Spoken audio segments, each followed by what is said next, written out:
സമുദ്രോപരിതലത്തിന് 20 metre താഴെ. അത് സമുദ്രത്തിന്റെ ആകെ ആഴത്തിന്റെ വെറും 2% മാത്രമാണ്. നമുക്കിനിയും വളരെ ആഴങ്ങളിലേക്ക് പോകാം.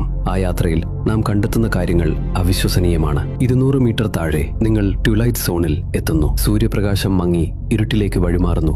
സ്രാവുകൾ ഇര തേടി നടക്കുന്നു. കണവകൾ പ്രകാശം പുറപ്പെടുവിക്കുന്നു. ഇവിടെ താഴെ ബയോലുമിനസൻസ് ജീവൻ നിലനിർത്താനുള്ള മാർഗം. തിരമാലകൾക്കടിയിലെ ഒരു സമുദ്രം എന്നതിലുപരി ജീവനുള്ള ഒരു ഗാലക്സിയായാണ് ഇതിനെ കൂടുതൽ അനുഭവപ്പെടുക. 1000 മീറ്റർ ആഴത്തിൽ മിഡ്നൈറ്റ് സോൺ. ഇവിടെ ഒരിക്കലും വെളിച്ചമെത്തുന്നില്ല. ഇവിടുത്തെ മർദ്ദം എത്രയാണെന്നോ? 50 ജംബോ ജെറ്റുകൾ നിങ്ങളുടെ നെഞ്ചിൽ അടക്കി വെച്ചാറുള്ളതുപോലെ, അല്ലെങ്കിൽ ഏകദേശം 1600 ആനകൾ ഒരേ സമയം അമർത്തുന്നത് പോലെ. എന്നിട്ടും അവിടെ ജീവികൾ വളരുന്നു. ഭീമൻ കണവകളും അനന്തമായ രാത്രിയിൽ വെളിച്ചം വീശുന്ന റാന്തലുമായി ആംഗ്ലർ ഫിഷും.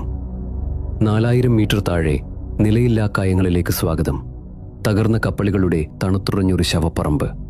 1912 മുതൽ നിശബ്ദമായി സംരക്ഷിക്കപ്പെടുന്ന ടൈറ്റാനിക് വിശ്രമിക്കുന്നത് ഇവിടെയാണ്.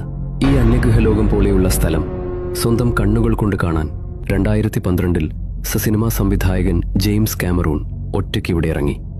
6000 മീറ്റർ ആഴത്തിൽ പാതാളം എന്നർത്ഥം വരുന്ന ഹേഡീസിന്റെ പേരിൽ അറിയപ്പെടുന്ന ഹെഡൽ സോൺ.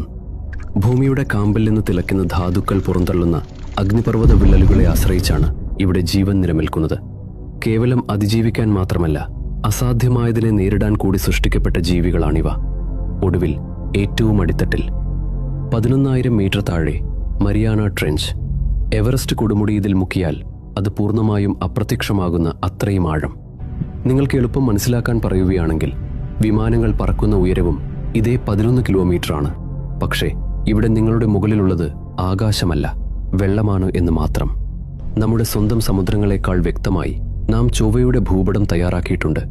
ഓരോ തവണ കടലിലേക്ക് ഊളിയിടുമ്പോഴും പുതിയ കാര്യങ്ങൾ വെളിപ്പെടുന്നു. ഒരുപക്ഷെ ഭൂമിയിലെ ഏറ്റവും വിചിത്രമായ കണ്ടെത്തലുകൾ ഇപ്പോഴും ആഴങ്ങളിൽ നമ്മെ കാത്തിരിപ്പിലാകാം.